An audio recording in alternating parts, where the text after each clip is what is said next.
শনিবার মেঘলিগঞ্জ রামকৃষ্ণ মঠ শিশু বিদ্যাপীঠে বিদ্রোহী কবি কাজী নজরুল ইসলামের জন্মজয়ন্তী পালিত হয়। বিদ্যাপীঠের নিজস্ব অডিটোরিয়ামে নজরুলের প্রতিকৃতিতে মাল্যদান করে অনুষ্ঠানের সূচনা করেন রামকৃষ্ণ মঠ মেঘলিগঞ্জ শাখার অধ্যক্ষ পূজনীয় স্বামী গৌরাঙ্গানন্দ মহারাজ। অনুষ্ঠানের উদ্বোধনের পর মহারাজ জানান, বিদ্যাপীঠের ছাত্রছাত্রীদের পড়াশোনার পাশাপাশি সাংস্কৃতিক পরিমণ্ডলকে সমৃদ্ধ করতে প্রতি মাসে একজন করে মনীষীর জন্মদিন পালন ও সাংস্কৃতিক অনুষ্ঠান করা হবে। বিদ্যাপীঠের সহশিক্ষিকা টুম্পা শীল ও তপতি রায় সরকার উদ্বোধনী সঙ্গীত পরিবেশন করেন। নজরুলের প্রতিকৃতি অঙ্কন করেন বিদ্যাপীঠের তৃতীয় শ্রেণীর শবনম আলম, সায়ন বর্মন ও উৎপল রায়। ইংরেজিতে কবির জীবনী পাঠ করে চতুর্থ শ্রেণীর ছাত্র রেদওয়ান তানভীর নজরুল ছড়া বলে উপস্থিত দর্শকদের মন জয় করে ছোট্ট কৃতভি সরকার, মোহাম্মদ নাসিব আলম ও কৌশেই ব্যানার্জিরা। ধৃতি অধিকারী, বৃষ্টি বর্মন, তৃথি বর্মন, আয়ুষ্মিতা কর, শবনম আলম, আরুষি বর্মন, পিয়াসা সেন, পূজা বর্মন, ইন্দ্রাক্ষী চক্রবর্তী, নীতিশা দত্ত, কৌশেই ব্যানার্জি, বৃথি রায়, অদিতি অধিকারী, ধৃতি বর্মন ও বর্ণিতা বর্মনদের দলগত নৃত্য উপস্থিত দর্শকদের মন জয় করে। এদিনের অনুষ্ঠান মঞ্চে পঞ্চম শ্রেণীর দলগত কুইজ চ্যাম্পিয়নদের পুরস্কৃত করা হয়। পুরস্কার তুলে দেন বিদ্যাপীঠের সহশিক্ষিকা সর্বাণী সরকার ও মাধবী ঘোষরা। অনুষ্ঠানের সর্বশেষে ছিল নজরুল ইসলামের লেখা অবলম্বনে বিদ্যাপীঠের শিক্ষিকা সুবর্ণরেখা ব্যানার্জি পরিচালিত নাটক পুতুলের বিয়ে।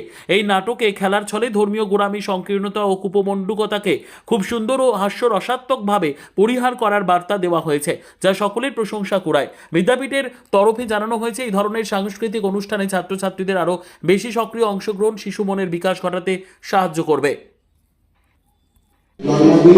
পালন করব। কাজী নজরুল ইসলাম কে ছিলেন? কাজী নজরুল ইসলাম ছিলেন আমাদের দেশের একজন স্বাধীনতা, তিনি তার প্রথম পরিচয়, তিনি একজন কবি, যিনি প্রচুর গান ও কবিতা লিখেছেন। আমাদের স্বাধীনতা সংগ্রামের ওপরে তার প্রচুর গান আছে। যেমন একটা গান, তারা রইল ভগপাত, ভেঙে ফেল কর রেলোপাত, রক্ত জমা শিকল পূজার পাষাণ ভেদি। তো আজকে আমাদের দেশে অনেক মনীষী আছেন যারা আমাদের দেশের জন্য, জাতির জন্য, সমাজের জন্য যারা অবদান রেখে গেছেন। তাই আজকে আমরা তাদের উদ্দেশ্যে শ্রদ্ধা নিবেদন করছি। সেই মনীষীদের একজন হচ্ছেন কাজী নজরুল ইসলাম। তার আজকে আমরা গান, কবিতা, নাটক এর মাধ্যমে আমরা তার প্রতি শ্রদ্ধা নিবেদন করব।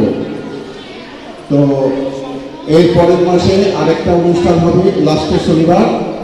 তো যারা অংশগ্রহণ করেনি তারা যেন অংশগ্রহণ করার জন্য চেষ্টা করে। তো আমাদের এই প্রত্যেক মাসে একটা করে অনুষ্ঠান এই কারণে করা হচ্ছে যাতে সব বাচ্চা কোনো না কোনো অনুষ্ঠানে অংশগ্রহণ করে তাদের সাফল্য, মানে তাদের যে সৃষ্টিশীলতা আছে তা প্রকাশ করার একটা সুযোগ করে দেওয়া হচ্ছে। ঠিক আছে, শুরু করুন।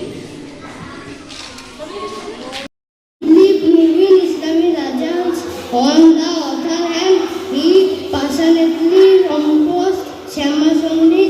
He was also a powerful voice in favor of women's rights and gender equality. Kazi Nazrul Islam was a poet and writer in the Bengali language. He